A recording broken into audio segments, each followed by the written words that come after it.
Amigas, amigos, buenas noches, feliz viernes. Bienvenidos una semana más a Lo que no te han contado, a tu espacio en Big One Media. La semana pasada estrenábamos la nueva temporada y la verdad es que no tengo más que agradeceros porque habéis seguido el programa, lo habéis visto en un número que sinceramente no esperaba, mucho mayor de lo que esperaba para el primer programa de la temporada en este septiembre, que ha llegado caluroso y que ha llegado con noticias que desde luego a lo mejor no te apetece escuchar, pero que nosotros te vamos a contar, porque a quién le apetece cabrearse, a quién le apetece tener ese espíritu masoquista que a veces hay que tener para acercarse a la actualidad, a la de este país, a la de España, a la de esta España que sufre y que a lo mejor no tiene la salud al 100%, a la de esa España donde hay una izquierda que se ha vuelto a lanzar a la calle. Hay una izquierda ovejil, por decirlo de alguna forma, bovina, mejor dicho, que cuando Pedro Sánchez toca arrebato, no hay más que hablar. Las filias y las fobias de una buena parte de la población de este país las despierta o las aviva o las estimula con ritmo clitoriano el presidente del gobierno. La gente puede hacer lo que le dé la gana. Los ciudadanos son libres de manifestarse o de opinar lo que les convenga, de una forma más o menos acertada. Aquí, por supuesto, no tenemos la verdad de todas las cosas. Lo que sucede es que hay gente que está por encima de todos ellos, que son líderes de opinión, que representan algo delante de la opinión pública y que también, cuando toca por convicción o por interés, siempre salen a la palestra. Uno de ellos, o mejor dicho, los dos hermanos, pero uno de ellos es más famoso, es Javier Bardem, quien la semana pasada en una entrega de premios aparecía con el pañuelo palestino puño en alto, hablando de genocidio en Gaza y reivindicando la paz para el pueblo palestino, algo que realmente al final queremos todos. Lo que sucede es que no sabemos exactamente, o por lo menos ellos no lo saben medir, mejor dicho, que una buena parte de la culpa de que ese conflicto siga vivo, y no, por supuesto, no justifico los crímenes de guerra que ha podido cometer Israel, como sucede en cualquier conflicto, pero no por ello, porque sucedan todos, deja de ser menos grave en cualquiera de ellos. Pero lo que sucede es que gente como Bardem culpa solamente a una parte del conflicto y no menciona nunca a Hamás, ese grupo terrorista que ha sido el responsable de un goteo constante durante años de atentados que ha sufrido la población de las ciudades israelíes. Esa parte generalmente se la saltan, pero el mensaje solidario hacia Gaza siempre lo tienen. If you find out a company that you're going to go into business with is in business with Israel, what do you do? I won't work. I cannot work with somebody that's justify or support the genocide. I can't. And that's as simple as that. And we shouldn't be able to do that in this industry and in any other industry. Today in Madrid, in Spain, the cycle, La Vuelta, the bicycle tour, it was stopped by thousands and thousands and thousands of people on the streets marching, saying we can't allow the team of Israel being in this tour, so it's whitewashed. No, the world has changed, and what we are witnessing is a genocide in, as I said in your show, in 4K alive on a daily basis. Lo que venía a decir Javier Bardem, por si nos estás escuchando en iVoox, porque he visto que Iván Valencia, que está una semana más a los mandos, había subtitulado el vídeo, que le envié sin subtitular, dentro de toda esa labor que muchas veces le pongo porque soy un absoluto desastre y que Iván ordena todos los días de forma diligente. Pero lo que venía a decir es que Javier Bardem es que él no trabajará más con cualquier persona que esté relacionada con el Estado de Israel, y además celebraba la respuesta, la extorsión, porque es extorsión y con una desobediencia civil, por cierto, que tuvo episodios violentos. Celebraba Javier Bardem eso que se produjo durante toda la Vuelta Ciclista a España, pero especialmente se evidenció en etapas como la de Valladolid o la última en Madrid. Celebro que una persona sea consecuente y diga que no va a trabajar más con israelíes o que incluso va a hacer boicot a todo lo que tenga que ver con ese país.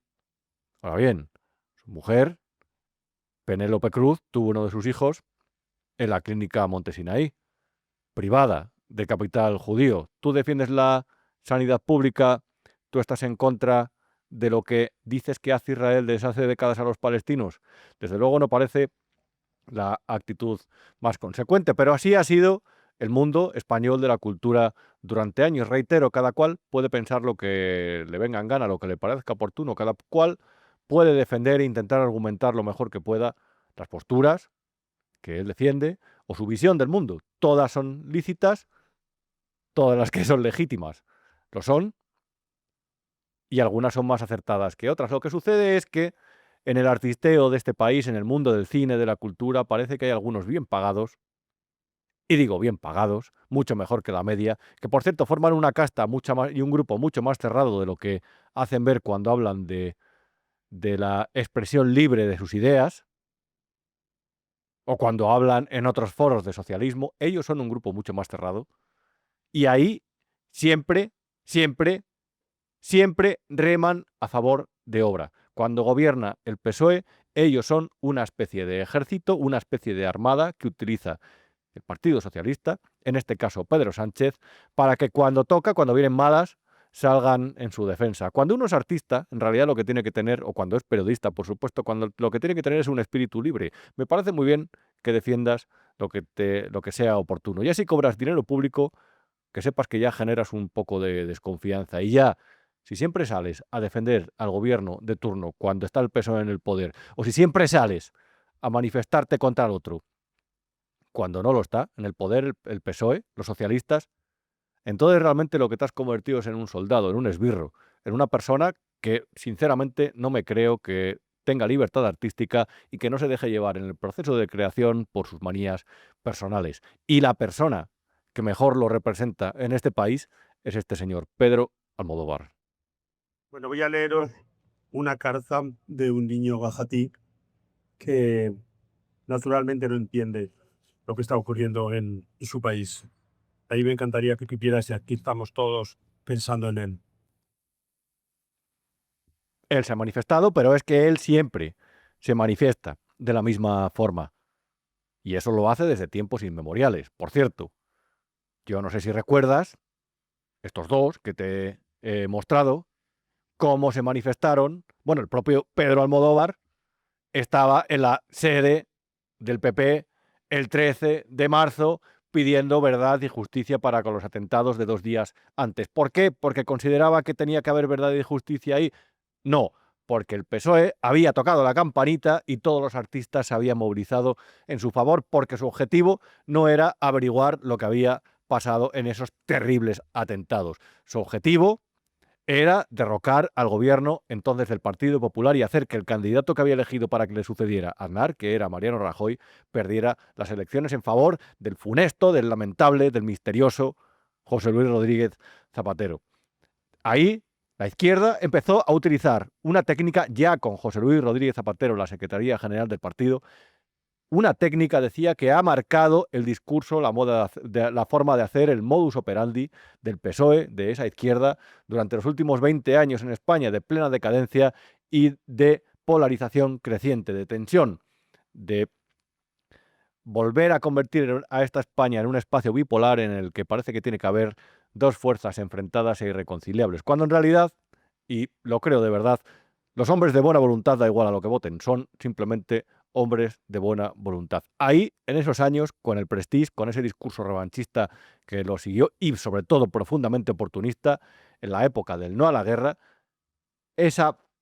la franja que divide a las dos Españas, que poco a poco durante décadas se había cerrado, con el gran espíritu, por ejemplo, de Barcelona 92, que para mí es el momento de mayor unión alrededor de un proyecto, mucho más que en el 78 incluso, y sé que es polémico lo que digo, pero ahí, cuando Zapatero llega a la Secretaría General del Partido Socialista, fue cuando esas partes se empezaron a distanciar, se empezaron a dejar de ver como españoles, como hermanos, como personas que forman parte del mismo proyecto para transformarse en otra cosa. Y en ese proceso, en ese proyecto cainita de volver a señalar las diferencias entre los españoles, de resucitar una memoria interesada, porque toda memoria es personal, intransferible y, por supuesto, interesada en favor de...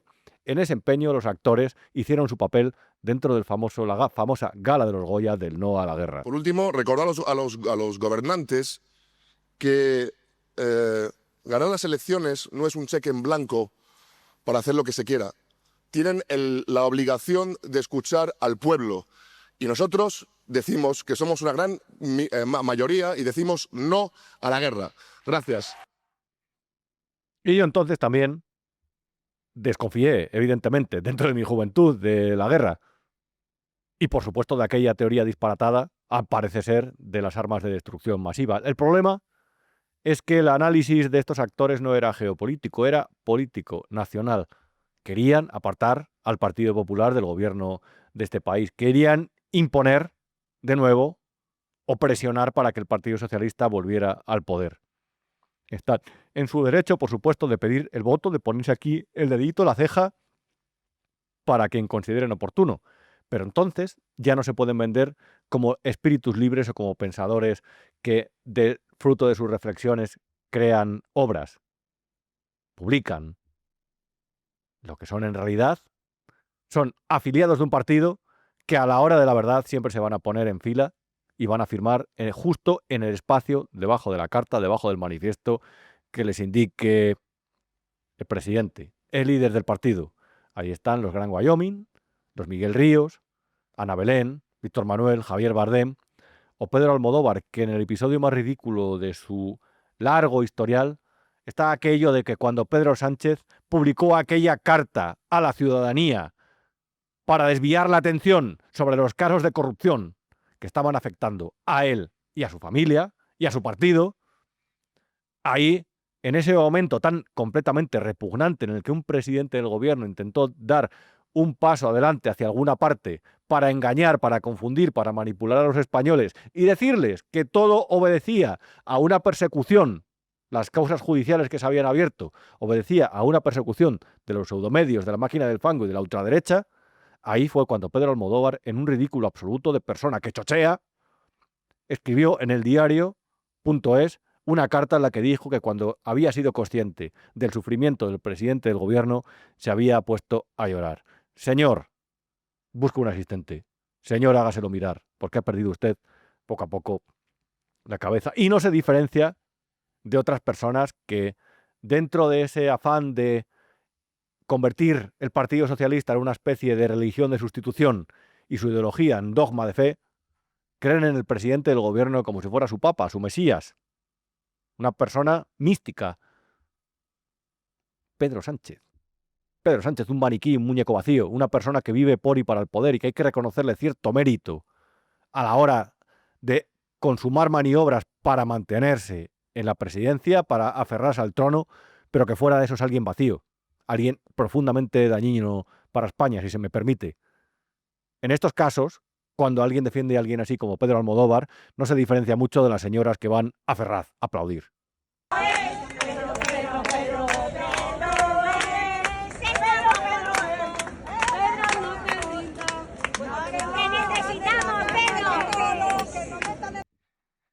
Ahí haciendo el cálculo alto hay 100.000 euros al mes en pensiones. Aunque bueno, tampoco había muchas, vamos. A lo mejor son 50.000. Ahí hay muchos votos para el PSOE históricamente. En fin, yo siempre me quedo con una reflexión de Javier Milei, que dijo que cuando tú eres un artista y cobras dinero público, en realidad a lo mejor no eres ese artista o ese creador. En realidad eres un funcionario, un empleado público. Todos estos, el otro día escuchaba que Alejandro Amenábar había recibido más de 2 millones de euros para su última película. ¿Por qué tiene que pagar el Estado a un creador con prestigio? Un creador que ha hecho buenas películas. De hecho, Tesis de Amenábar, la primera era maravillosa. Mar adentro, la buena. ¿Por qué el Estado tiene que pagar dinero a esos creadores cuando ya tienen su fortuna y pueden arriesgar? ¿Por qué tenemos que arriesgar nosotros por ellos? Empleados públicos. Empleados públicos. Y coincido con la teoría de Milei en ese sentido. Pero cuando eres un empleado público, en realidad al final terminas por mirar hacia los intereses que más le convienen al que mejor te trata cuando está en el poder. Recordemos aquello de, no sé si recuerdas, el verano pasado, cuando anunció el gobierno, creo que fue a través de Óscar López, ciertas exenciones o ciertas ayudas, una línea de ayudas, creo que era, como de créditos blandos o de avales, Fue justo además después de publicar aquella carta a la ciudadanía, unas semanas después. Y el gobierno anuncia para los creadores, para las productoras audiovisuales, para los que hacen las películas, una serie de avales. Otra ayudita más. Cuando el gobierno te mima así y cuando tú te dejas mimar y no dices aquello de no, oiga, aquí yo soy creador, yo asumo el riesgo y yo me quedo el beneficio, sino que entras dentro de ese sistema, al final, cuando el gobierno te llama a rebato, vas a acudir y a lo mejor no hace falta ni que te llame, porque temes que si no vas, sucede como en los pueblos durante el franquismo, que quien no iba a misa los domingos ya era el comunista, el mal mirado. Eso sucedía. Aquí a lo mejor pasa igual. Entonces, claro, ahora que toca hablar de Gaza, hablan de Gaza. Y ahora que toca hacer una campaña contra Israel, porque Pedro Sánchez, por un lado, está intentando tejer una cortina de humo sobre sus casos de corrupción y, por otro lado, avivar a la izquierda, que está a la izquierda del PSOE, y a la derecha, que está a la derecha del PP, porque sabe que la primera le conviene si va a gobernar y porque sabe que con la segunda va a poder hacer una oposición más rotunda y lanzar más y más a la calle a la gente, porque es la lógica que tienen con un posible gobierno de coalición entre el PP y Vox, completamente legítimo y, de hecho, recomendable a la vista de la situación que vive España actualmente. Como sabe que eso va a ser alimento para él, lo quiere incendiar antes de que se conforme. Y esa es la estrategia. Y como ahora toca resucitar a esa izquierda que con ese discurso contra Israel se enciende, y con ese discurso republicano también, como decía el otro día Luca Costantini aquí, con ese discurso republicano antimonárquico, ese discurso del enfrentamiento del año 36, como a eso le pone a esa izquierda, pues lo va a avivar. Ya ganó unas elecciones después de sacar a Franco del Valle de los Caídos. ¿Qué necesidad había de tocar eso? Ya está, se acabó. Se acabó hace 50 años. La guerra civil se acabó hace 90 años. ¿Qué necesidad hay de recurrir a todo eso? Pues el PSOE lo necesita. Hoy estaban otra vez con la rehabilitación de la estatua, ayer, jueves, mejor dicho, de Largo Caballero, de un criminal, de una persona que llamó al enfrentamiento civil ya en el año 33 de los españoles. Ahí la estaban reivindicando. Izquierda con espíritu guerra civilista. Eso es lo que son. Y como ahora le conviene, porque hay un espacio a la izquierda del PSOE que está muerto y lo necesita resucitar para ganar las elecciones, lo hace. Y como sabe que en realidad con las recetas que propone Vox, ellos van a tener para hacer ese discurso de izquierda, de cuidado, que viene la ultraderecha, bla, bla, bla, bla, bla, bla, bla, habladurías, lo que está haciendo es encender los ánimos. Está llevando a los españoles a una fractura porque se quiere mantener en el poder o porque quiere tener una posición más fácil. Hace falta ser irresponsable. Y ahora mira hacia Gaza. Un conflicto, por cierto, decía el otro día Pablo Iglesias, que en realidad ha estado más encima durante este tiempo Podemos, y que ahora se quiere apropiar el PSOE, con un ejercicio de oportunismo como el que generalmente, o como los que generalmente, mejor dicho, hace Pedro Sánchez. Y simplemente por curiosidad, porque lo sepas, buscaba una imagen que va a poner aquí Iván. Actualmente hay, según la Universidad de Uppsala, 59 conflictos abiertos en el mundo. Es la mayor cifra desde la Segunda Guerra Mundial. Toca mirar a Gaza. Toca escuchar a Pedro Sánchez agrandar una fractura con un aliado natural que es Israel, aliado fundamental en una región fácilmente inflamable desde la que pueden surgir o potenciarse amenazas que afectan directamente a los países europeos. Ya avisa a Israel de amenazas terroristas, pero como a él le conviene, discurso anti-Israel. Sentimos un inmenso respeto y una profunda admiración por una sociedad civil española que se moviliza contra la injusticia y defiende su idea de forma pacífica. Eso es lo que le conviene a Pedro Sánchez. Pero en realidad es que tampoco no quiero encenderme especialmente ni quiero encenderte a ti. Pero es que la izquierda revolucionaria contemporánea es mucho de este tipo de discurso, de palabras, de incendiar, encender, avivar hogueras y luego de victimizarse. O luego de hacer esa revolución a pequeña escala. Veía el jueves Esto es ya... ¿Sabes que Sara Santolaya, cada vez que aparece en televisión española, o cada vez que aparece en televisión, es para meterse de una forma salvaje con la derecha, para defender al PSOE? Y sabes también que hace unas semanas, a finales de agosto, si no me equivoco, dijo aquello de que hay que ser muy idiota para todavía seguir creyéndose el discurso del Partido Popular y de Vox. Cuando tú eres un niño o un adolescente y estás picando al mayor, picando al mayor, picando al mayor, tocándole las narices, puede no reaccionar durante un determinado tiempo. Sara Santolaya es la niña. Lo que pasa es que en esa ocasión el adulto reaccionó. Y ahí llega el victimismo. Esa es la actitud de la izquierda contemporánea. Sale a la calle, llama fascista a cualquiera que defiende una posición sobre su dogma woke que resulte un poco más racional, o por lo menos que se aleje un poco de lo que ellos defienden. Y cuando la otra parte tiene una reacción, y digo una reacción argumental lógica, o digo una reacción ya de vete a paseo, con algunos términos diferentes, ahí ya esa izquierda tira de victimismo. Y después de años de los españoles sufriendo a esta gente, en algunos casos gentuza, ha llegado el momento de activar el victimómetro, de ponerse a llorar, de mandar una carta a la ciudadanía, de decir que los persiguen, de mandar a Javier Ruiz cada día a decir que aquello de que insulten a Pedro Sánchez en todos los mítines es violencia.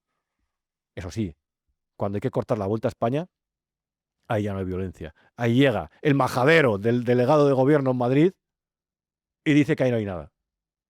En fin. Menos mal que luego las revoluciones quedan en nada. De hecho, leía una noticia también sobre Gaza, sobre la defensa de esta izquierda contemporánea y europea de Israel, y leía una información que decía aquí, y creo que tiene por ahí la imagen, Iván, que Greta Thunberg ha abandonado la directiva de la flotilla global Sumut, que es aquella expedición de barcos, esa armada invencible que va hacia Gaza, poco a poco, es verdad, poco a poco. Parece que van a vela y no motor, porque quieren romper el bloqueo israelí hacia las aguas de Gaza.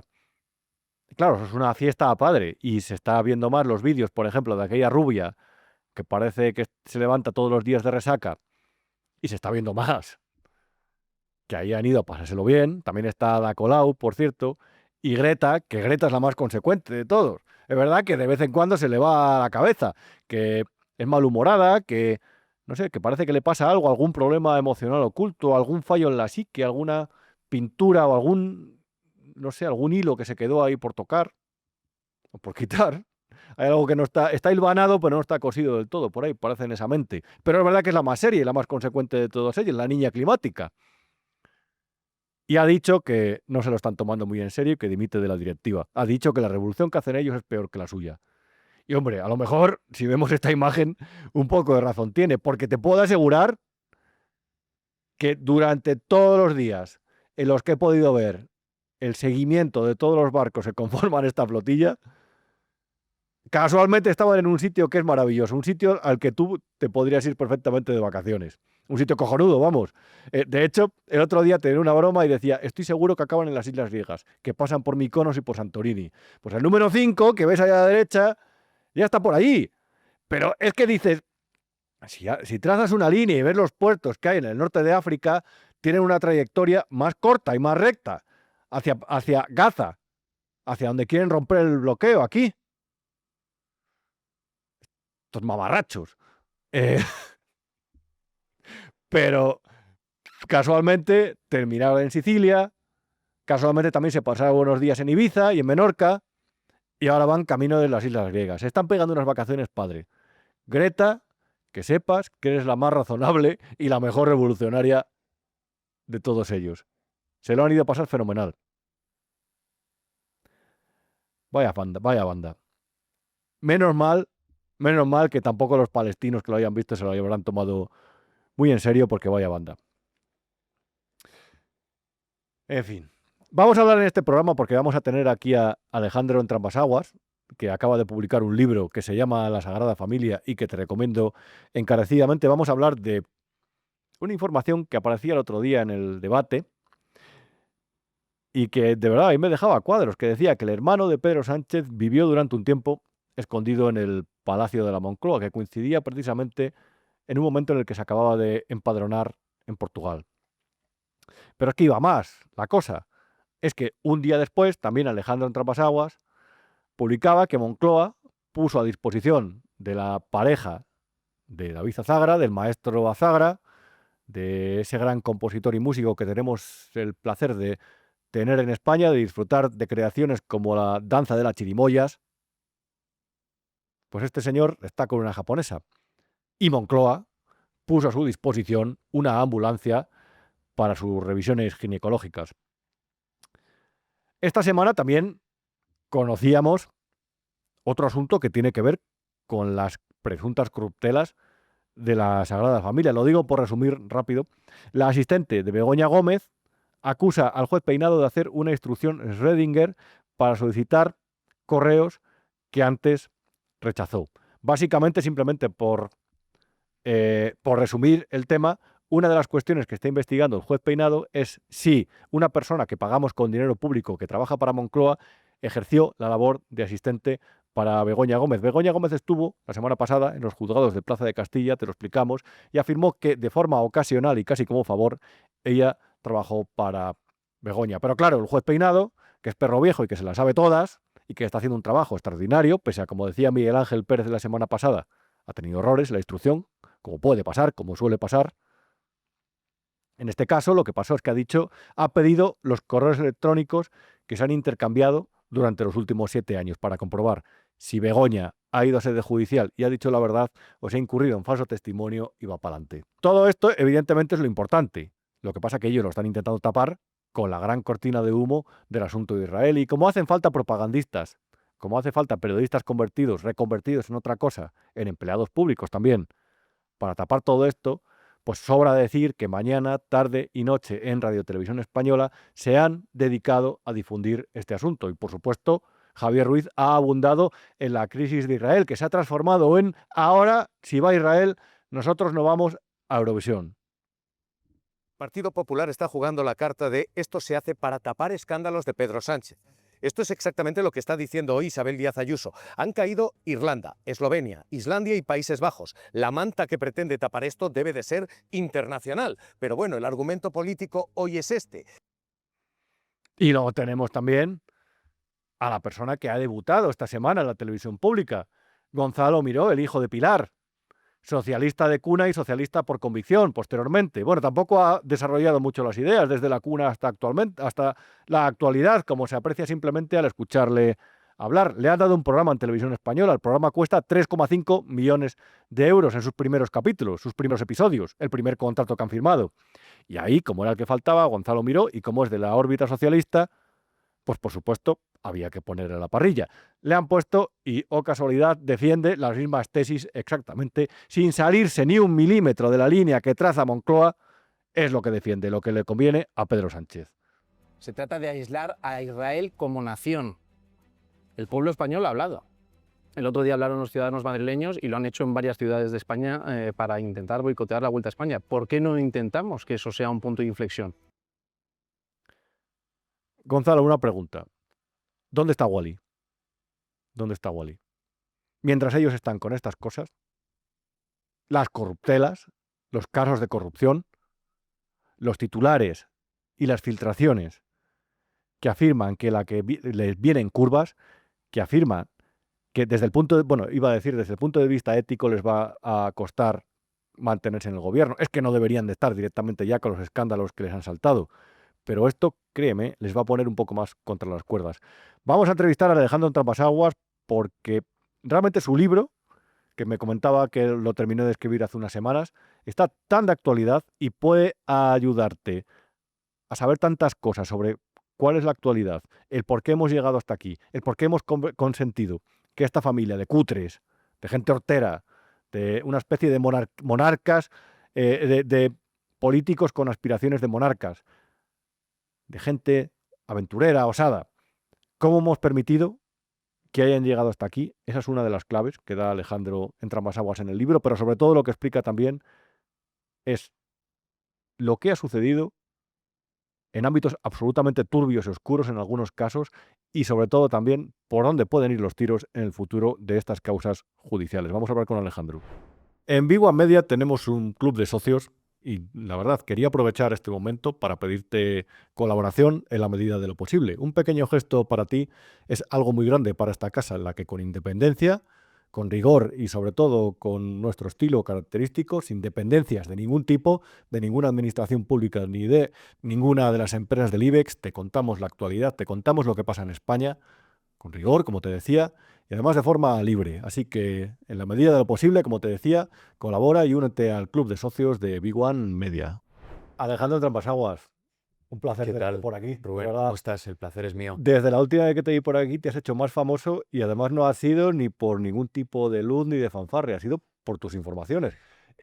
Bueno, efectivamente, vamos a ver, lo único que ocurre es que no dejamos de trabajar, seguimos investigando continuamente y al final no es que yo me haya hecho más conocido, sino que hemos publicado información muy relevante que está teniendo consecuencias judiciales y que sobre todo está sirviendo para levantar las alfombras del poder y demostrando cómo desde el primer día Pedro Sánchez, desde el primer día que se convierte en presidente, pues empezó a confundir la línea entre lo público y lo privado y ahí están las consecuencias, ¿no? Porque vamos a escándalo prácticamente diario. Diario. Tienes a tu izquierda La Sagrada Familia, publicado por La Esfera de los Libros, que, de verdad, o sea, es el libro de los libros, es una especie de enciclopedia de las corruptelas o presuntas corruptelas de la familia Sánchez. Sagrada, entiendo que has utilizado la metáfora o habéis recurrido a esa metáfora, porque prácticamente su posición es como la de intocables, como la de, o que se han creído inmunes ante lo que les podía tocar, casi como rodeados de un aura de ojo, aquí lo que hagamos lo hacemos porque ocupamos esta posición sagrada y mucho cuidado con tocarnos. Totalmente. Vamos a ver, la conclusión a la que va a llegar el lector después de leer mi libro La Sagrada Familia, aparte de, mira, decía el filósofo Javier Gomá que desgraciadamente la sociedad española había perdido ya la capacidad de escandalizarse, ¿no? Mm, Es muy buen filósofo Gomá, pero no estoy de acuerdo de él con todo. Pero lo que sí que es cierto es que el lector, cuando acabe de leer el libro, aparte de descubrir multitud de cuestiones desconocidas, sobre todo de todo el entorno familiar del presidente del gobierno, cómo esa cercanía al poder la han usado en beneficio propio, ¿no? Y al final la han usado para beneficiarse económicamente, para beneficiarse de multitud de privilegios y, en definitiva, para hacer multitud de negocios. La conclusión a la que va a llegar el lector va a ser que Sánchez, su familia y su entorno político gozan del sentimiento de impunidad. Es decir, el escritor Fernando Sánchez Dragó, en su libro La canción de Roldán, que para mí es uno de mis libros favoritos, es una novela de no ficción donde repasa con el que fue director general de la Guardia Civil, Luis Roldán, bueno, pues de alguna manera la España corrupta, ¿no? Y donde reflexiona sobre que allá donde esté el hombre, en cualquier parte del universo, en el momento en el que el hombre o la mujer toca poder, inexorablemente pues corre el riesgo de corromperse, ¿no? Y lo que se descubre en este libro es que el sentimiento de impunidad está desde el primer día en el que Sánchez se convierte no ya en presidente del gobierno, sino en secretario general del Partido Socialista, y cómo desde ese momento pues el presidente usó su privilegio como trampolín para él y para absolutamente toda su familia, cruzando todas las líneas rojas y sin importarle, bueno, pues la existencia de un código penal o de cualquier otra limitación, porque todo vale con tal de conseguir los objetivos. Begoña Gómez, una persona sin estudios universitarios que nunca llegó a ser catedrática, pero sí a dirigir una cátedra extraordinaria dentro de la Universidad Complutense de Madrid, o por ejemplo el hermano de Sánchez, el músico David Sánchez, cómo se le fabrica a medida un puesto público, en este caso en la Diputación de Badajoz. Yo recuerdo cuando empezó todo esto, que cuando surgió el nombre del hermano de Pedro Sánchez, hubo quien señaló esas investigaciones, esa investigación tuya, como una cacería. Claro, como es el hermano del presidente, lo que pasa es que, claro, avanzaste la investigación, llegaste a ir a Badajoz, viste cómo movían muebles, esa información es maravillosa, de verdad. Buena. Y en esta semana, y lo recoges en el libro, han revelado que estuvo escondido Mm. en Moncloa. Eso es, eso es. Y estuvo escondido en Moncloa porque no quería pasar la mitad del año más uno que hace falta para ser contribuyente en Portugal. Así es. Es que la gente al final se queda con la anécdota, ¿no? Y se queda Es con la verdad, sí. anécdota de que el hermano de Sánchez vivía en el Palacio de la Moncloa, escondido. Hay unos memes buenísimos en redes sociales sobre el tema. Pero más allá de que el presidente cobijara no ya a su hermano, es que estaba hasta la cuñada dentro del complejo presidencial, con cargo al presupuesto público, absolutamente todo lo que hacían. Por ejemplo, esta semana en el debate hemos contado un pequeño detalle anecdótico, pero bastante grave, que es que la cuñada del presidente, la mujer de David Sánchez, la japonesa Kaori Matsumoto, a la que, por cierto, el Ministerio de Exteriores diseñó una plaza para que fuera alto cargo, porque ella es funcionaria de la ONU y quería trasladarse a España y al final tuvo que acabar renunciando, ¿no? Porque el asunto trascendió. Bueno, pues disfrutaba de todos los privilegios de vivir en el Palacio de la Moncloa. Ella durante aquella época estaba embarazada y iba a las revisiones ginecológicas en coche oficial, en una furgoneta medicalizada que es para el presidente del gobierno. Y iba a las revisiones ginecológicas en ese coche, conducido por agentes de la Guardia Civil y escoltado por miembros de seguridad del Palacio de la Moncloa. Cada kilómetro se enciende la máquina del dinero, es decir, que eso cuesta dinero a los contribuyentes. Evidentemente, eso cuesta dinero, pero decía que la gente al final se queda con la anécdota porque efectivamente son detalles graciosos, pero claro, hay que ir más allá, ¿no? Y que se explique por qué se tienen que cargar ese tipo de gastos totalmente personales pues al presupuesto público, ¿no? Pero volviendo otra vez al momento en el que el hermano del presidente estuvo viviendo oculto en Moncloa, ¿por qué es importante esta información que en el libro viene muy desarrollada básicamente porque marca un antes y un después dentro de la investigación judicial contra el músico que está llevando de una manera brillante la magistrada Beatriz Viedma, por la sencilla razón de que puede suponer que se le sume un nuevo delito a los dos por los que ya ha sido procesado por corrupción. En este caso es un delito de fraude a Hacienda y a la Seguridad Social. ¿Por qué?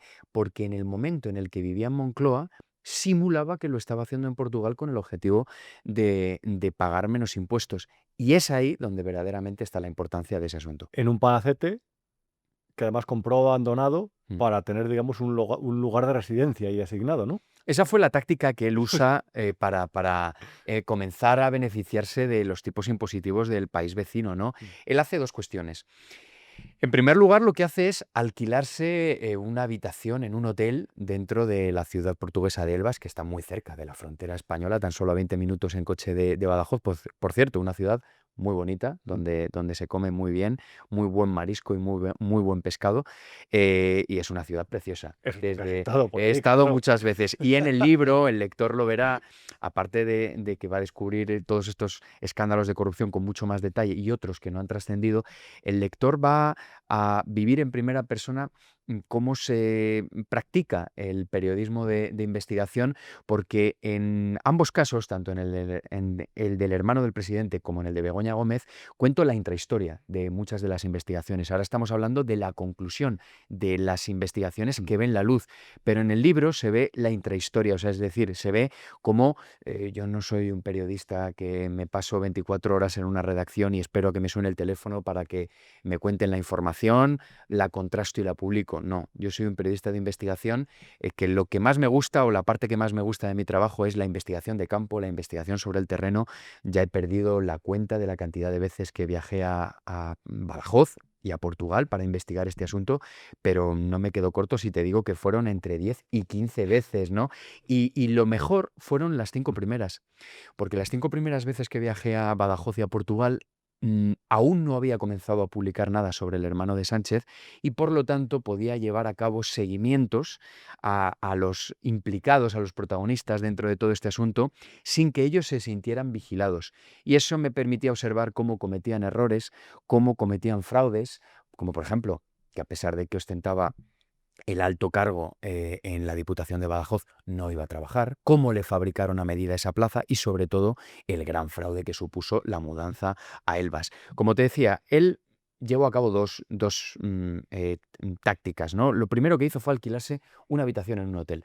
Por cierto, una habitación que costaba 3.600 euros al mes, que ya era más del salario que él percibía como miembro de la Diputación de Badajoz. Además, él era como, había dicho algo así como, bueno, estaba en un hotel o en un Airbnb Mm. por ver qué pasaba con la plaza, Sí. ¿no? Cuando era evidente que le habían fabricado presuntamente la plaza para él Bueno, mismo. la prueba es que él firma el contrato de arrendamiento, y lo que le dice al propietario del inmueble es que, bueno, es que va a pasar mucho tiempo en Badajoz. Y el momento en el que firma ese contrato, es decir, en el momento en el que él ya sabía que iba a estar mucho tiempo en Badajoz, no se habían producido las pruebas de la Mm. Oficina de Artes Escénicas, que al final se le acabó adjudicando a él. Pero fíjate, has hecho antes referencia al famoso palacete.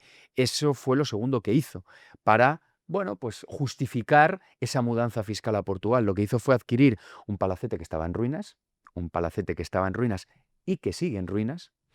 Lo compró al contado mediante el uso de 2 cheques bancarios. Por cierto, justo después de que su padre le hiciera una donación de 240.000 euros, justo el importe que le costó esta vivienda. Y la prueba de que fue una farsa y que fue una mudanza fiscal fantasma totalmente ficticia es que nunca llegó a vivir allí, que a día de hoy el palacete sigue en ruinas. Pero ¿cómo se esconde alguien en el Palacio de la Moncloa? Es decir, ¿cómo pasa para que eso no cante hasta varios años después? Eh, de verdad, lo leí esta semana y lo releía, las dos informaciones que publicaste el lunes y martes, si no recuerdo mal, y decía, ¿cómo puede ser? Es un edificio público, es un Sí. edificio que pertenece a los bienes del Estado, al conjunto de bienes del Estado. ¿Cómo alguien se puede esconder ahí y que nadie lo detecte o que nadie dé la voz de alarma hasta unos años después? Bueno, para empezar, porque el complejo del Palacio de la Moncloa es muy amplio, ¿no? Y realmente la zona en la que él se movía era en la residencia familiar. Y la residencia familiar, para los oyentes que nos estén escuchando y los que nos estén viendo que no lo sepan, es pues una vivienda de gran tamaño, con unos jardines inmensos, con una gran piscina, un ambiente idílico, porque al final estás prácticamente en el centro de Madrid, pero con unos grandes muros y una gran vegetación que impide que desde fuera, incluso aunque estés dentro del complejo de la Moncloa, puedas ver absolutamente nada de lo que ocurre en su interior. Es una zona, además, justo donde se encuentra esta vivienda, que cuenta con numerosos accesos y salidas, que lo que permite es poder pasar prácticamente desapercibido, y esa es la razón por la cual hasta ahora no había trascendido el asunto. El hermano del presidente estuvo entrando y saliendo por el Palacio de la Moncloa, como Pedro por su casa, nunca mejor dicho, prácticamente desde el primer día, ¿no? Pero el momento en el que se instala es justo cuando regresa de la excedencia que se coge en la Diputación de Badajoz, que fue una excedencia de 1 año en la que se fue a Tailandia, y cuando vuelve con su mujer, ella vuelve embarazada, y en el libro lo cuento, ¿no? Cómo, bueno, pues llegan al aeropuerto y su hermano, el presidente del gobierno, le manda un coche de incidencias, es decir, un coche público, para irlos a recoger. Esa noche cenan ya en el Palacio de la Moncloa, fue su primera noche, y en la cena, en la que también estuvo presente Begoña Gómez, bueno, pues David Sánchez le da la noticia a su hermano y a su mujer de que estaban embarazados, ¿no? Y a partir de ahí, bueno, pues surge la idea de que pasaran el embarazo dentro del complejo presidencial. Es decir, que por no pagarse no se pagaron ni el taxi desde el aeropuerto hasta Madrid. Bueno, los siguientes detalles recomendamos a las personas que nos ven que compren el libro para abundar en ellos, pero sobre el hermano creo que hay una pregunta que quizás sea un poco opinativa, pero quiero saberla porque me interesa mucho, por lo menos conocer tu punto de vista al respecto. ¿Tú crees que David Sánchez, yo lo digo al hilo de la declaración que hizo, ante la primera declaración, sobre todo ante la juez Viedma, ¿tú crees que era consciente de las consecuencias que podían tener sus actos? ¿Él se vio arrastrado por alguien que les aconsejaba, fuera su hermano o fuera otra persona? Porque canta tanto a la vista muchas cosas, cantan tanto a la vista tantas cosas, que yo muchas veces sobre esta persona me he llegado a plantear si él era realmente consciente de lo grave que eran algunos de sus presuntos comportamientos. A ver, yo desconozco si el hermano del presidente era consciente de que en algún momento esto podía saltar, pero vuelvo otra vez a lo que he comentado al principio, o sea, es decir, la prueba de que han hecho lo que han hecho sin ningún problema y con total descaro es el sentimiento de impunidad, es decir, pensar que aunque fuera descarado, porque el hecho de que se manipularan unas oposiciones para poder enchufar al hermano del presidente dentro de un organismo público como es la Diputación de Badajoz, que llevaba prácticamente pues durante los últimos 20 años gobernada por el Partido Socialista, nunca pensaban que aquello, que ningún periodista, ningún medio de comunicación iba a poner el foco sobre ello. Yo siempre digo, y además lo cuento en el libro muy, muy orgulloso, que el caso David Sánchez nace en la redacción del periódico El Debate y además reproduzco la escena en la que le planteo a mis jefes ir para allá, el primer viaje que yo hago, porque me había llegado el rumor, y en aquel momento era solo un rumor, de que el hermano de Sánchez no iba a trabajar. Y lo que empezó como un rumor, como una anécdota, pues al final acabó con David Sánchez imputado frente a una juez y procesado por corrupción. Y ese es el asunto, ¿no? El sentimiento de impunidad desde el primer día. ¿Qué fue, porque también lo abordas en el libro, qué fue lo primero que pensaste? Creo que era el 30 de abril, pero no recuerdo muy bien si fue el 29. Cuando Pedro Sánchez publicó aquella carta a la ciudadanía en la que empezó a alimentar la teoría de que todo lo que sucedía con su mujer, con su hermano, con su entorno político, era fruto de una conspiración. Pues mira, no sé si lo cuento en el libro, pero yo me encontraba en Elvas, precisamente, sí, precisamente me encontraba en Elvas y no salía de mi asombro. Estaba haciendo una guardia, además, frente a las murallas del castillo de la ciudad y no se me olvidará en la vida. Llegué a pensar que era una broma, ¿no? Porque me llamó un colega de profesión, me lo contó y me mandó luego el enlace de Twitter, porque Pedro Sánchez subió aquella famosa Twitter. carta a su perfil de Twitter y no salía de mi asombro, ¿no? Y fíjate, el hecho de que yo estuviera en aquel momento en Portugal, que eso sí que lo cuento en el libro, que se me está refrescando la memoria, cuento cómo ese día Pedro Sánchez, justo después de hacer pública esa carta, convocó a toda su familia en el Palacio de la Moncloa. Esa noche estuvieron todos cenando juntos y claro, eso lo sé porque pude ver cómo el hermano del presidente hacía rápidamente la mochila y salía disparado hacia Madrid y al día siguiente volvía. O sea que, en fin, bueno, pues al fin, cuando leí aquella carta entendí que todo formaba parte de una gran estrategia, porque si algo es Sánchez, demuestra ser un estratega. Lo que ocurre es que la finalidad de las estrategias, pues todas son en contra de los intereses generales y siempre en favor de él mismo o de su propio círculo, tanto familiar como personal. Yo estaba convencido de que en ningún momento iba a dimitir y mi jefe, Luis Ventoso, ya lo adelantó en una columna que se publicó en El Debate, donde, bueno, pues narró qué era lo que iba a ocurrir días después de que el presidente pues hiciera ese falso retiro, ¿no? Que daría un discurso lacrimógeno donde apuntaría a pseudomedios de comunicación y a sindicatos ultraderechistas, que a mí siempre me ha hecho mucha gracia, ¿no? Porque cuando desde el gobierno se han abalanzado a tachar de bulo, de fake news, de desinformación, las exclusivas que hemos estado publicando nosotros en El Debate, yo y todos mis compañeros en muchos medios de comunicación, nunca han atacado la veracidad de las informaciones o puntos concretos de las informaciones. ¿Por qué? Pues porque saben que es verdad. Porque son verdad. Porque son verdad. De hecho, yo que recuerde, y ahora hablaremos, os anticipo, del tema de las saunas, que sé que lo estáis esperando, por supuesto, pero lo único que han enviado, si no recuerdo mal, es una especie de, a un medio de comunicación, un comunicado con respecto a Red.es, que creo que fue Red.es, y Begoña amenazó con una demanda, una querella, que yo no sé si la llegó a presentar, según mi noticia, ¿no? Pero en realidad hay una cuestión que es muy evidente. Todo lo que se ha ido publicando en mayor o menor medida, con mayor o menor velocidad o con mayor o menor exactitud, ¿por qué no decir también eso? Pero poco a poco se ha ido confirmando. Y la última cosa que publicabas de Begoña Gómez, que me parece muy interesante, no voy a decir la expresión que se me ocurre, porque bueno, a lo mejor sucedió en el norte de España en otra época y en otro contexto. Pero me llamó mucho la atención y además también comentabas que abordabas una parte de eso en el libro. Reuniones con personas, con empresas, con primeros espadas de empresas, es decir, no iban a ver al conserje, a un director general, para pedir dinero para la cátedra extraordinaria de Begoña Gómez. O sea, justo lo que está investigando el magistrado Juan Carlos Peinado. Reuniones de menos de 100.000 euros Eso es, efectivamente. para financiar una cátedra en la que ella había registrado a nombre de una empresa suya el software que se crearon Google, Telefónica e Indra, y tú publicaste que estaba en la oficina de patentes y marcas a nombre.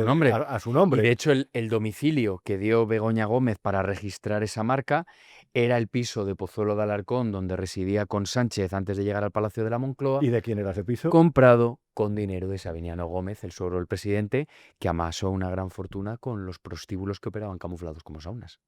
La pregunta después de todo eso es, ¿cómo lo pueden negar?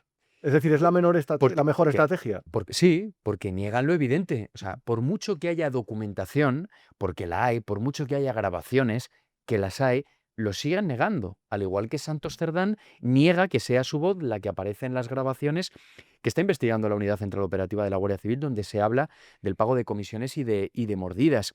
Pero fíjate, desde que ha salido el libro, desde que en el debate hemos publicado algunos adelantos de lo que viene en el libro, nosotros no hemos recibido ningún desmentido, ni oficial, ni en público, ni en privado, primero porque saben que es verdad y lo que a mí me parece más interesante, ¿no? Porque saben que han dejado rastro, porque hay rastro de todo lo que han hecho y obviamente saben que si hemos publicado el libro, estamos publicando continuamente informaciones muy sensibles, es que tenemos pruebas.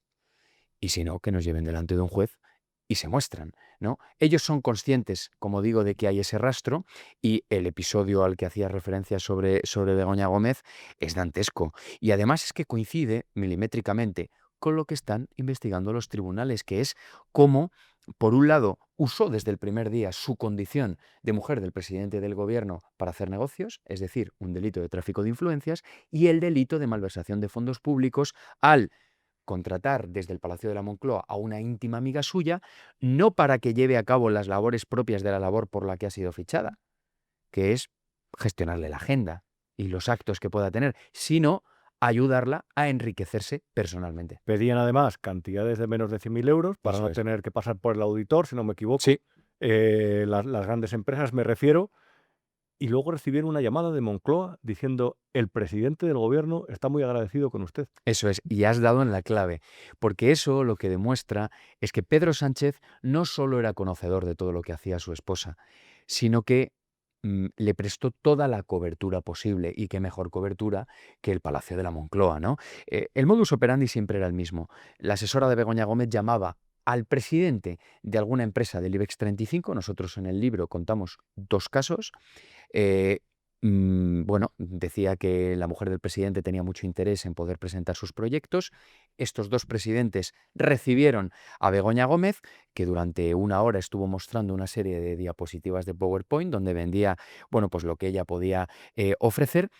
Y efectivamente, en el momento en el que pedían dinero, financiación, siempre pedían cifras por debajo de los 100.000 euros porque eran conocedores de que era el límite que había para evitar que los controles internos dentro de esas grandes empresas saltaran. Es decir, para que esos gastos pasaran desapercibidos y que nunca nadie se preguntara pues, por qué se estaban financiando las actividades de la mujer del presidente del gobierno. Y justo después de que estos empresarios contribuyeran económicamente, en concreto los 2 pagaron cada uno de ellos 60.000 euros, hubo una segunda llamada desde el Palacio de la Moncloa. Nosotros además en el libro cuento la literalidad de la conversación, ¿no?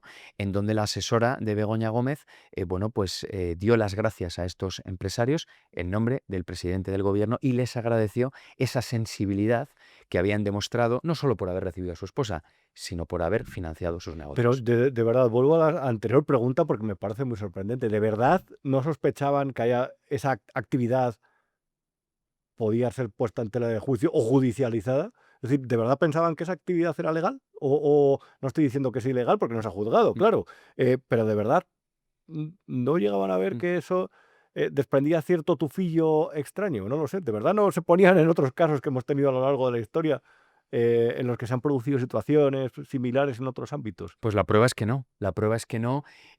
Obviamente había empresarios que pasaban por el aro, había otros que también, que no pasaban por el aro, y eso también hay que reconocerlo, y luego ha habido instituciones, como por ejemplo puede ser el Instituto de Empresa, que en el fondo, después de la investigación que yo he hecho, considero que han sido víctimas. Víctimas, en este caso, de Begoña Gómez y del presidente del gobierno. Hay que tener en cuenta que cuando Sánchez se convierte en presidente, casualmente, días después de que eso ocurriera, a Begoña Gómez le empezaron a llover ofertas laborales de una manera espectacular, ¿no? Y una de ellas fue del Instituto de Empresa. Bueno, no quiero desgranar, no quiero destapar lo que cuento Sí, en el libro sobre cómo se fraguó ese fichaje, pero al final la conclusión a la que yo saco es que el Instituto de Empresa fue una víctima de Begoña Gómez y la prueba más evidente, cuento el desenlace, es que Begoña Gómez acabó en la calle. Es decir, pasó unos años trabajando en el Instituto de Empresa.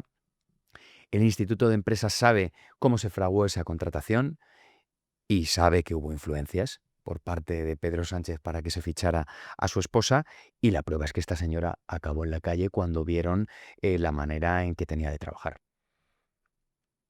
sé que es una perogrullada, pero también sé que también ellos han intentado hacer todo lo posible por poner tierra encima de esta verdad. ¿Se ejercía la prostitución en los locales de Sabiniano, Gómez y de su hermano? Contundentemente, sí. Y en el libro, además, una de las cosas que hago, hay un capítulo muy amplio, bueno, son 2 capítulos sobre todo lo relacionado con el tema de las saunas, y en el primero de ellos lo que cuento es que esto, tú lo has repetido en muchas ocasiones y yo creo que es importante que se siga incidiendo en ello. No eran saunas, eran prostíbulos que operaban como saunas, como centros de masaje, como discotecas, como hostales, o sea, es decir, era la manera en la que lo camuflaban, pero eran locales donde se llevaba a cabo la prostitución y en muchos casos el tráfico de drogas. En el libro lo que hago es trazar el mapa completo de todos estos locales, porque hasta ahora se hablaba de 5 o 6 repartidos por toda España, pero en realidad son casi 20. Los enumero uno a uno. Cuento además como todos, prácticamente todos, cuentan con un amplio historial policial y judicial, siendo el más grave uno que tuvieron en Segovia, que se llamaba Kilómetro 80, que a día de hoy, por cierto, es una casa rural que se alquila a 1.100 euros la noche. Claro, me contaban la anécdota una de las personas que estuvo allí, que fue con su familia, ¿no? Con niños pequeños, y que se asustaron porque nada más entrar al salón, pues estaban todavía las barras donde se colgaban las prostitutas y los niños estaban colgando Hombre, las barras, por ¿no? 1.100 euros la noche, la verdad, las podría haber quitado. Es que son, bueno, es que es una casa muy grande, tiene 15 habitaciones, una piscina ilegal, por cierto, cada 2 por 3 se presenta la Guardia Civil para informar a los huéspedes que están en una casa rural que opera sin licencia. Y como digo, que quería citar este caso en concreto porque cuento cómo cuando era un prostíbulo, que lo fue hasta hace no mucho, creo recordar que hasta el año 2017 Sánchez ya era secretario general del Partido Socialista, bueno, pues la Policía Nacional desarticuló una trama dedicada a la trata de seres humanos. Tenían a varias mujeres secuestradas y fueron obligadas a prostituirse. El asunto se judicializó, llegó hasta el Tribunal Supremo y el Tribunal Supremo ratificó todas las investigaciones policiales y, de hecho, el encargado de aquel local acabó en prisión. Ya ha cumplido su condena, en estos momentos está en la calle. Pero como digo, prácticamente todos estos locales tienen algún acontecimiento turbio, por decirlo de una manera fina, ocurrido en su interior. Y en el segundo capítulo, en el que hablo de las saunas, bueno, pues me centro en la sauna Dan, que es, por decirlo de alguna manera, la más conocida de toda la cartera de locales que Sí, tenía la además familia. era, por lo que ha trascendido durante estas semanas, era una especie de referencia Sí. entre el mundo gay madrileño, vaya. Por lo visto, sí. Bueno, pues ese capítulo está contado en primera persona y lo cuento de la mano de una persona que fue cliente habitual de ese local Bueno, algunas personas que ya lo han leído me dicen, menos mal que ya había comido porque se me revolvió el estómago. Al final, por supuesto, yo no me meto yo no opino sobre la gente que vaya a las saunas, ni muchísimo menos, eso que quede bien claro, ¿no? Libertad por encima de todo. Correcto. Ni me meto en qué se hacía o se dejaba de hacer, excepto en los delitos que se llevaban a cabo, como podía ser el de la prostitución o el tráfico de drogas, pero al final, cuando terminas de leer, bueno, pues cómo era el interior de todo aquello, te da una sensación de asco, porque al final era un foco de suciedad, y que, bueno, pues que era un milagro que aquello siguiera abierto y que el Ministerio de Sanidad no lo hubiera cerrado, porque verdaderamente las condiciones en las que funcionaba ese local, que estaba abierto 24 horas, y de ahí la gran fortuna que consiguió amasar el suegro de Sánchez, el padre de Begoña, pues es que era un nido de suciedad y de bacterias. Hay una pregunta y vamos a terminar porque tampoco te quiero robar más tiempo. Que además sé que tienes mucha demanda de entrevistas y me alegra además porque creo que este libro marca un hito dentro de la investigación sobre la corrupción, sobre las presuntas corruptelas de la familia del presidente del gobierno. Hay algo que a lo mejor hay personas que piensan que es una leyenda urbana o a lo mejor lo es, pero ¿se tomaban registros dentro de esas saunas? Es decir, hay grabaciones, como denuncia el comisario Villarejo, Sí, el excomisario. sí.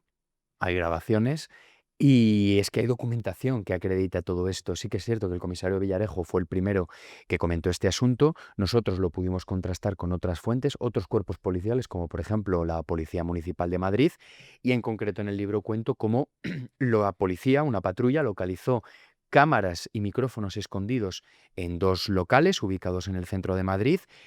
Estos hechos se judicializaron y acabaron en la Agencia Española de Protección de Datos, eran los años 2009 y 2010. En aquel momento Sánchez era concejal del PSOE en el Ayuntamiento de Madrid y misteriosamente la Agencia Española de Protección de Datos dio carpetazo al asunto, reconociendo en sus resoluciones que en efecto existían esas cámaras ocultas.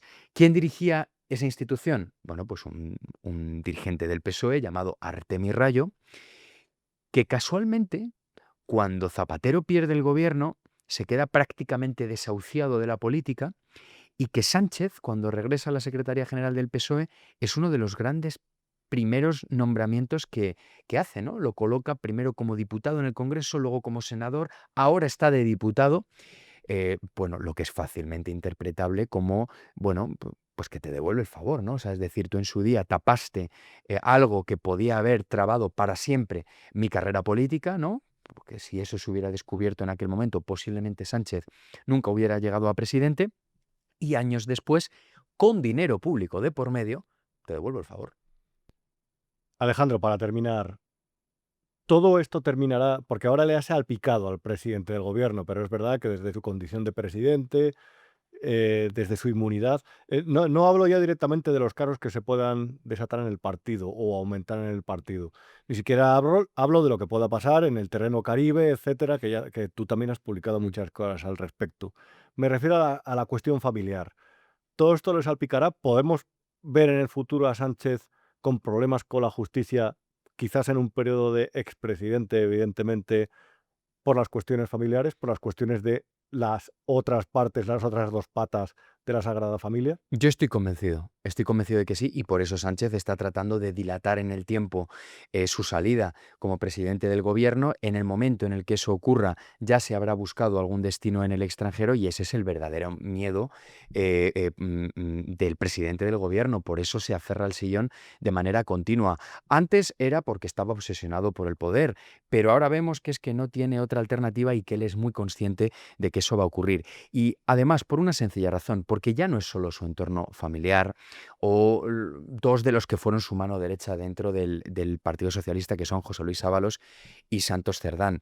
Él es consciente de que hay muchas otras patas, unas más conocidas, otras menos conocidas. En el libro, de hecho, el último bloque, hablo de lo que denomino la familia del PSOE, donde ahí cito algunos casos, como digo, algunos personajes más conocidos, otros menos conocidos, que saben que hay un cierto riesgo de que se judicialice y que se sumen nuevas responsabilidades que él pueda afrontar a largo plazo. En el libro, por ejemplo, cito, pues por ponerte algún ejemplo, ¿no?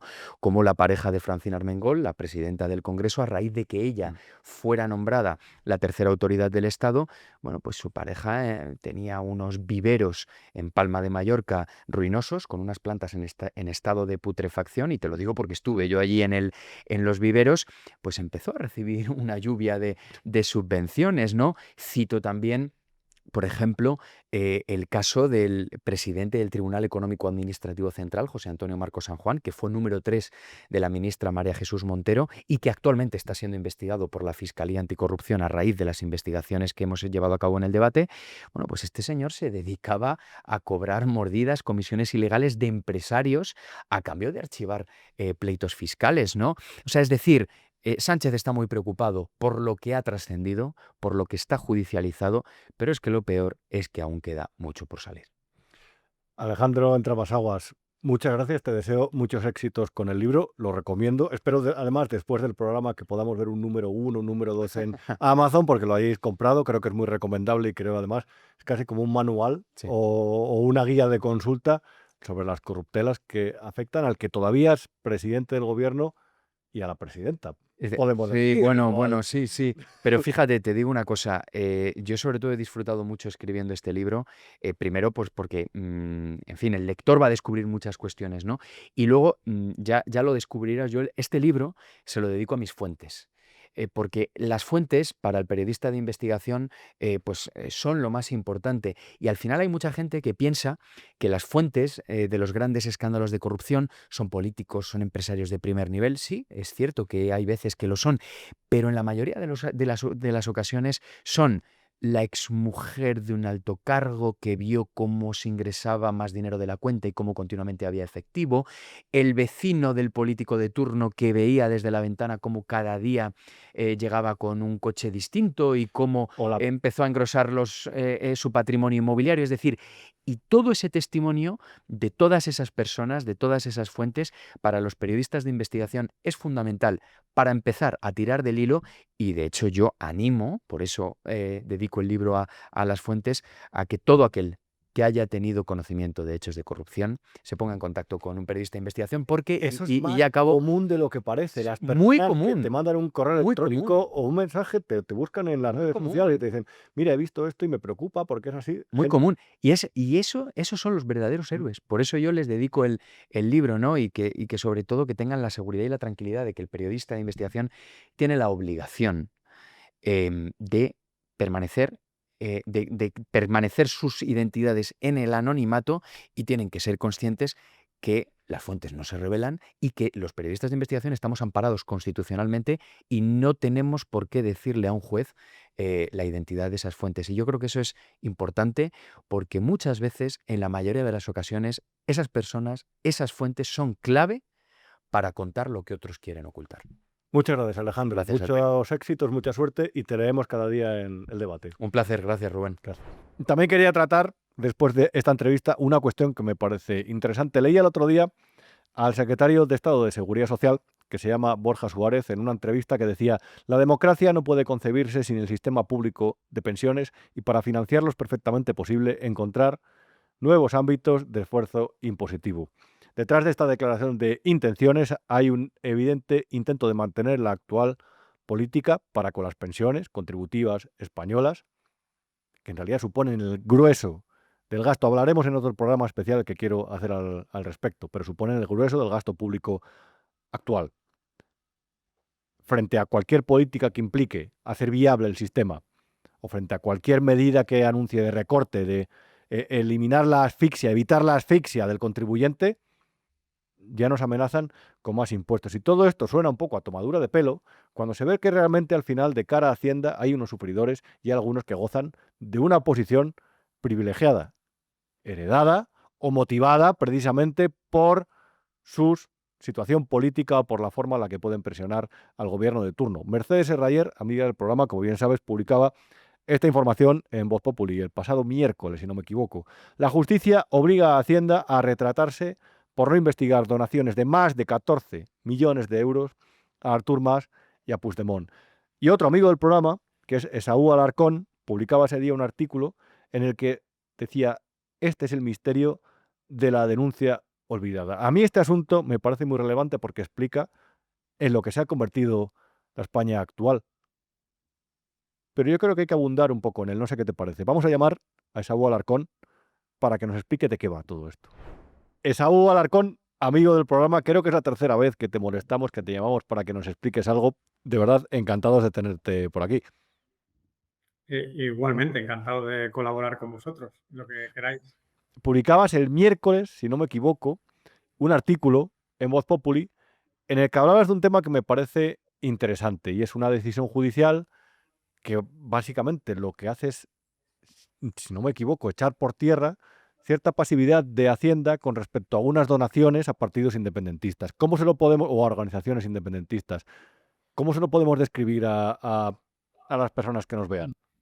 Sí, bueno, la última vez que hablamos precisamente fue por las cajas de solidaridad de la taberna Garibaldi, no sé si te acuerdas. Y a raíz de eso yo te comenté, tengo un tema que un día de estos habrá una sentencia. Entonces, la intrahistoria es que cuando surgió la primera caja de solidaridad por cuestiones políticas con Artur Mas, no sé si era presidente de la Generalitat o ya no, yo me planteé la forma de tributar que tenía ese dinero que se recibía para pagar unas fianzas judiciales. Y encontré una consulta de Hacienda, o sea, el Ministerio, del organismo que se dedica a contestar a consultas, sobre unas cajas de solidaridad de unos profesores baleares de hace unos años. Y lo que decía Hacienda es que ese dinero, como no se entendía que había un ánimo de hacer un donativo, sino que, o sea, que no había lo que llamamos animus donandi, ¿vale? Sí. Que tenía que tributar, que el gravamen era por el IRPF como una ganancia que iba a la tarifa del IRPF. La tarifa, pues, en el caso de ser millones de euros, es tarifa máxima, ¿no? Claro. Entonces, claro, en el caso de Artur Mas, que hablamos de millones de euros, pues evidentemente debería haber liquidado, pues si son 10 millones de euros, no lo recuerdo, pero tendría que haber pagado 5 millones de impuestos. Con lo cual, me daba a mí yo me olía que eso no se había cumplido y que se había interpretado de otra manera. Entonces, lo que hice fue utilizar un instrumento legal que es plantear una denuncia tributaria, basándome en el propio criterio de la administración tributaria, es decir, en actos propios. Y bueno, las denuncias tributarias en España, tú no te conviertes en interesado en el procedimiento y ahí se quedó. La denuncia es como, le dices te chivas de lo que quieres a la administración y ellos sabrán lo que hacen. Lanzas como una palabra al viento y con la confianza de que se escuche, ¿verdad? Claro, hay un artículo de la Constitución, el 9.3, que habla de que está prohibida la arbitrariedad de los poderes públicos, con lo cual debemos partir de la base de que la administración actúa en función del bien común. Entonces, bueno, yo lancé eso, ahí se quedó, y al cabo de un tiempo me encontré con resoluciones de transparencia, el Consejo de Transparencia y Buen Gobierno, que decían que el denunciante, aunque no era interesado, que tenía derecho a conocer si al menos se había iniciado, se había instruido un expediente y si estaba motivado y quién era la identidad de los funcionarios. Entonces yo, cuando vi esa resolución, me fui a la agencia. Bueno, inicié un procedimiento de transparencia, la agencia no me dio información, me fui al Consejo de Transparencia y el Consejo de Transparencia me dio la razón, pero solo en cuanto a la identidad de los funcionarios. Es decir, todo lo que es lo que pasó intra-administración de la denuncia, según el Consejo de Transparencia, no tengo derecho.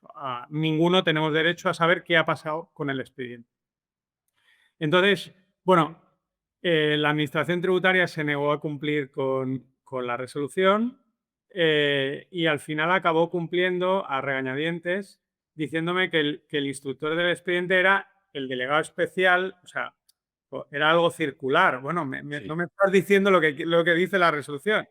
Entonces, al final tuve que ir a un tribunal, a un juzgado, y el juzgado contencioso me ha dado la razón. Es una sentencia que no es firme, pero probablemente me dé la razón y sepa la identidad. Identidad que, por otro lado, ya sé, porque sé quién es el delegado regional de Inspección de Cataluña en esos años, porque lleva 20 años en el puesto, es una persona muy competente y que si ha habido alguna dejación de funciones, no tengo duda de que no ha sido culpa de él, sino que debe haber venido del ministerio que ha parado la investigación. Intuyo que ese proceso no se va a poner en marcha o que están haciendo todo lo posible para que no se ponga en marcha, o soy muy mal pensado.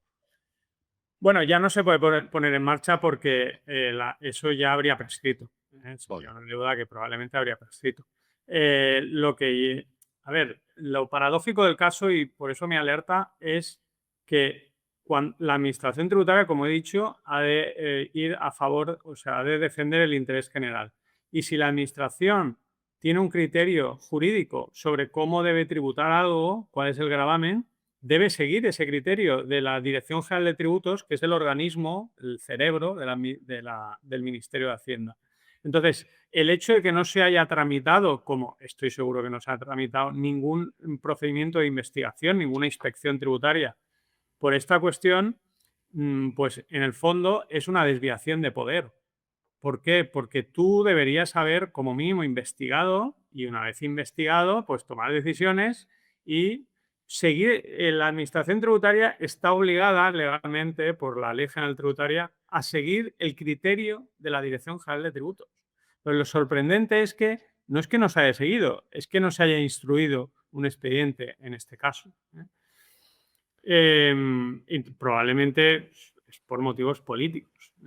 Es que es lo que voy a preguntar, porque esto afecta a una especie de colecta, crowdfunding, en el que están la ANC y Òmnium, la Asociación Nacional Catalana se llamaba, si no me equivoco. Asociación Nacional de Cataluña, sí. Perdón, sí, eso. Y Òmnium. Sí. Esaú, una vez más, pende aquí como cierta sombra, no ya diría de impunidad, porque a lo mejor es un término muy exagerado, pero sí de que hay quien juegan con reglas distintas y hay a quien se le aplican las normas de una forma un poco diferente, un poco más laxa. Yo no tengo ninguna duda. El caso del hermano de Pedro Sánchez es un caso de manual. Yo me dedico como sabes, a litigación tributaria. Llevo muchas inspecciones, aparte de recursos, y ahora mismo, anteayer, estuve en una inspección de residencia fiscal de una persona que se ha ido a vivir a Portugal, ¿vale? Y, por supuesto, los criterios que le están aplicando respecto a su residencia, para poner en duda la residencia en Portugal y atraer las rentas a España, son muchísimo más restrictivos que los del informe. Volvemos a lo mismo, esos son actos propios. La administración no puede ir contra sus propios actos. Claro.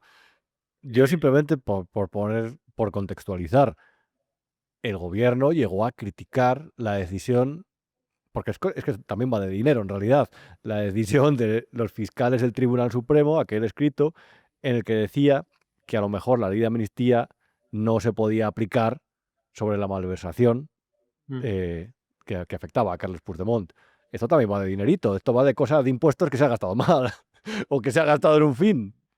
Sí, a ver, en el fondo hablamos de que pues, si son 10 millones de euros, tendría que haber pasado por caja con 5 millones de euros. Entonces, todo el dinero que no ha pasado por caja debidamente, como hacemos nosotros con nuestra nómina a final de mes, es dinero que al final lo tendremos que poner los demás. Entonces, dejando al margen cuestiones políticas, aquí hay una labor, o sea, mi alerta ha sido para que la administración recaude lo que debería recaudar en un caso así. Al menos lo que ellos tienen como criterio.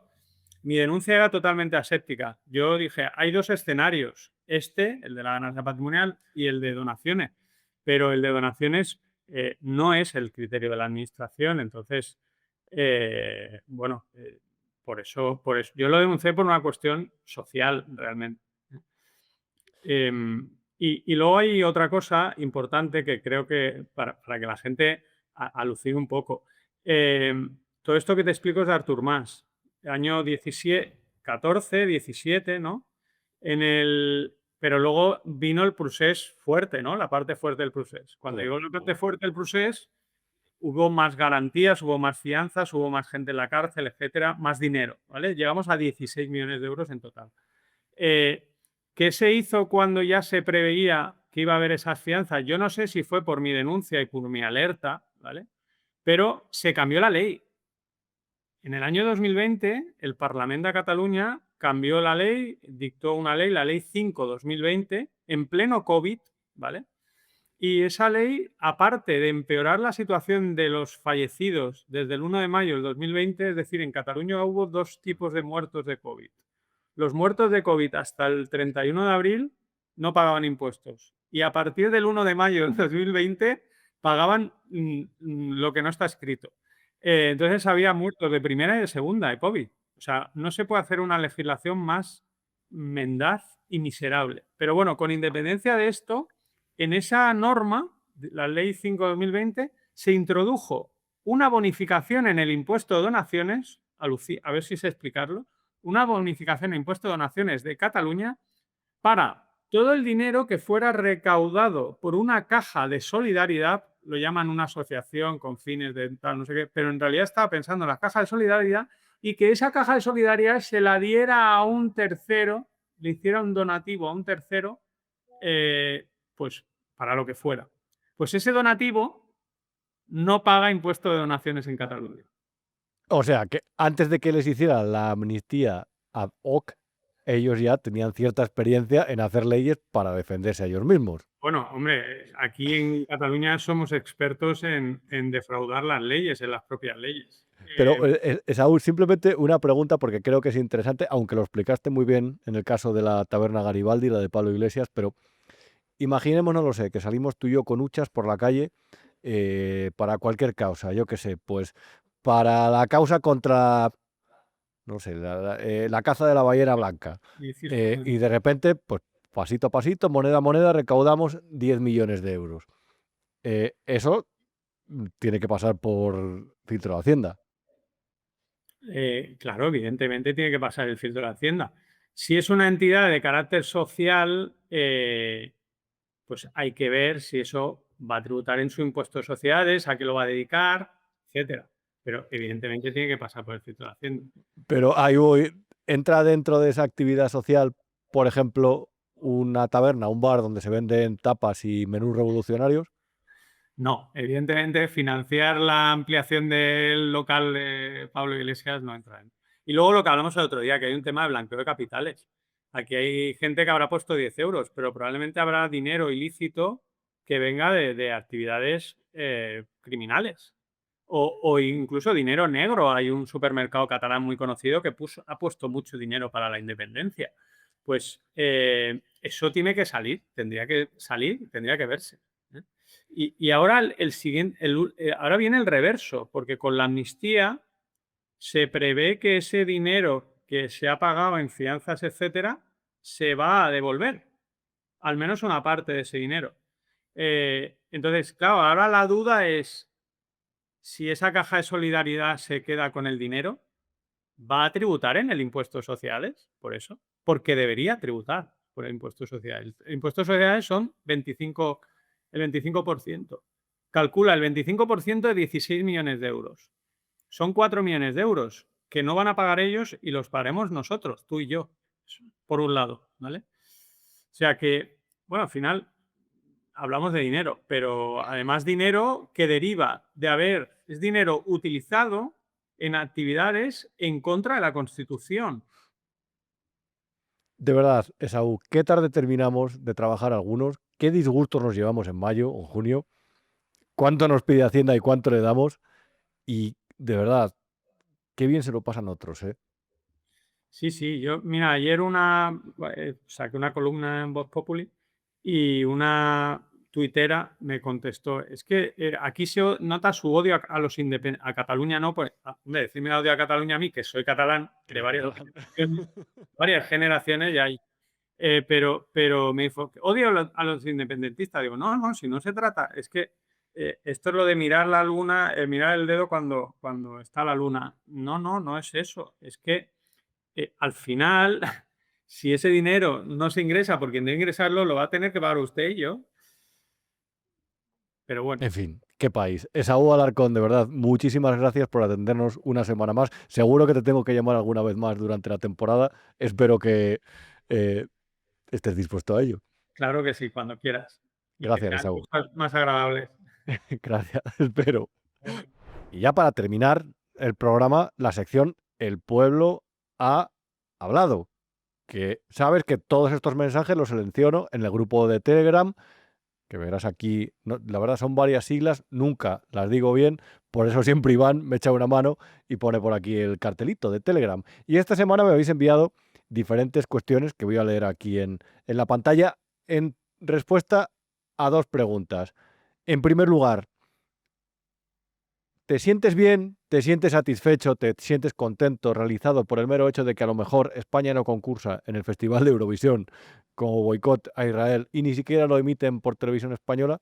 Y la segunda pregunta era, para dar un giro de tuerca, un giro a los acontecimientos, era, ¿temes esa posición más alejada de las democracias occidentales y más cercana a los BRICS o a algún autoritarismo que nos ha asignado Estados Unidos en alguna declaración reciente? Pues esto eran algunas de las respuestas que me dabais. Una de ellas decía, por fin dejaremos de hacer el ridículo en Eurovisión, estoy muy contento. Deberían anular todo lo referente al fútbol y al baloncesto también. Es la única forma de unir al pueblo, tanto a izquierda como a derecha, y hacer como en Nepal. Echarlos a todos, todas, todes y colocar al frente del país a un magistrado del Supremo, que seguramente consiga más votos. Ese es Wally, una opinión un poco punky, pero bien válida. Seguimos. Chema decía, estoy totalmente de acuerdo en no participar en Eurovisión. Y no es un tema de amnistía, no es un tema de amistad europea, o ya no es tanto como antes. En cuanto al tema de los BRICS, es mejor no casarse con nadie y ser amiguitos todos. Ser lo más Suiza posible en todos los apartados.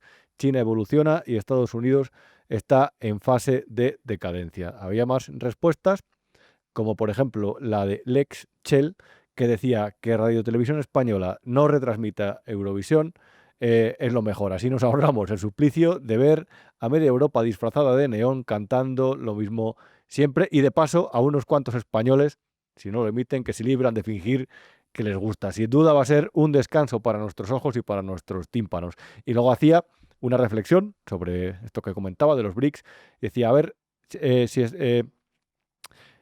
respecto al tema de los BRICS, pues ver a España alejarse de los aliados históricos para coquetear con estos, ¿quién va a pagar el precio de pase lo que pase? Nosotros, la ciudadanía.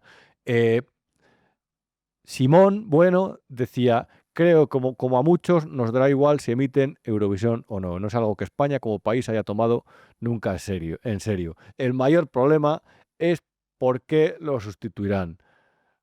Broncano, Inchaurrondo y compañía. Yo lo cambiaría por un documental de la 2 de los de antes. Yo no sé cuáles son los de antes, pero a lo mejor tenía un poco más de gusto. Hablaba también de la otra pregunta y decía, el problema es a ver qué países nos juntamos más y qué se nos pega, porque lo que está claro es que el mundo occidental está en decadencia y no nos vendría nada mal que se nos pegase algo del espíritu de crecer de los países emergentes. Post-Famen Pestis, entiendo que si la base del movimiento pro Gaza necesita visualizar su protesta a través de la desobediencia civil amparada por el gobierno con el boicot, esta expresión tiene narices, desobediencia civil amparada por el gobierno, hasta ha llegado la izquierda actual. Y hablaba del boicot de cualquier representación israelí en diferentes aspectos, también debería afectar a otros deportes como el Mundial de Fútbol, aunque no sé yo realmente si ahí lo tocarán, esos se atreverán a tocarlo, ya no solamente porque el castigo popular de esta gente, que es ahí donde sus ideales se terminan, en lo que afecta a las encuestas y a los votos, eso sería muy fuerte, sino también porque en ese caso, a lo mejor la FIFA nos deja sin el Mundial 2030, que vamos a organizar con Marruecos, que parece que a esta gente se le olvida que está oprimiendo a la población saharaui. Ese es el discurso de la izquierda actual. Como solamente se fijan donde Pedro señala con el dedo, caen constantemente en renuncios, en equivocaciones, en contradicciones y en una estupidez que realmente les debería abochornar. Chato decía, buenas tardes Rubén, sobre lo de Eurovisión a mí personalmente me da igual, puesto que estos últimos años ha sido una parte ver las actuaciones tan esperpénticas y por otro lado un intento de la izquierda de seguir adoctrinando a las personas. Creo que estamos todos tan hartos que saben que tampoco colaría intentar hacer una canción de coña como la de Rodolfo Chiliquilicuatre, así que por eso justifican la postura. No sé si tenemos alguno más, Iván. Ah, sí, aquí hay uno. En mi opinión, esto lo decía, no recuerdo bien, no lo he puesto aquí en la imagen, pero decía, en mi opinión, Sánchez debe rectificar y presentar nuestra coalición progresista y nuestro tema musical eurovisivo en prime time. Si es posible, que la primicia se la lleve Silvia Enchaurrondo. Ya te iré diciendo cómo avanzan las negociaciones. Sobre todo, no hay que privar a nuestros compatriotas de un festival cuya calidad, buen gusto musical y neutralidad está fuera de toda duda. Y el detector de ironía y de sarcasmo acaba de saltar por los aires. Muchas gracias de verdad una semana más por vuestra colaboración en esta sección. Ya sabéis que podéis debatir de lo que queráis en el grupo de Telegram, podéis responder a las preguntas. Ahí sabéis que publico tanto mis artículos en El Independiente como los dosieres que grabo cada miércoles, como determinadas intervenciones, tanto aquí en esta casa como en otros lugares donde colaboro en mis jornadas de 16 horas de trabajo al día. Y ya sabéis que una vez a la semana os hago una pregunta para poner en esta sección que es mi favorita del programa. El pueblo es sabio. Me gusta veros expresaros, me gusta dar este espacio para la audiencia y sabéis que si queréis enviar mensajes de audio también son bienvenidos. Aquí termina la segunda edición de esta temporada, es el programa número 56 de Lo que no te han contado y termina en un tono un poco mejor que el que hemos empezado, hablando de Sánchez, de su hermano, de Begoña Gómez y de toda esa gente esperpéntica que nos gobierna, nos cabrea.